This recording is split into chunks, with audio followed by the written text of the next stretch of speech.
তাদেরকে কেউ এখতিয়ার দেয়নি, কাউকে অধিকার দিয়েছে যে একজন পুরুষের ক্ষেত্রে 4টা বিবাহ করা যাবে। এই এখতিয়ার কি আমার বোনরা দিয়েছে কাউকে?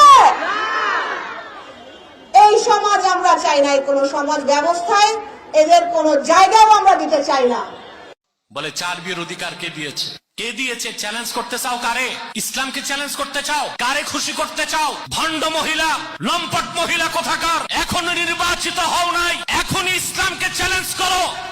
সংসদে যে বিজাতির তাবেদারি করবা, ক্ষমতায় যেতে দেওয়া হবে না, তওবা করতে হবে, সংশোধন হতে হবে। অধিকার তো আল্লাহ দিচ্ছেন, সেটা নারীদের কল্যাণে। যদি একটা পুরুষ একটাই মেয়ে বিয়ে করত, একাধিক বিয়ের অনুমতি না থাকতো, তো তোমার কাছে আমার প্রশ্ন, বাংলাদেশের অতিরিক্ত 33 লক্ষ নারীর বিয়ের ব্যবস্থা কে করবে? সব জায়গায় সমান অধিকার চাও, তো সেনাবাহিনীতে যাও। বলেন তো ভাই, পৃথিবীতে কোন একটা রাষ্ট্রের সেনাপ্রধান মহিলা দেখান তো। বাংলাদেশে এত সমান অধিকার চাও কেন? এই মহিলাকে বলবো আমি, ওদের দাদা বুদ্ধিজীবী জাফরুল্লাহর সাথে আমার একটা ডিবেট হয়েছিল, ওই ডিবেটটা তাকে দেখতে বলবো।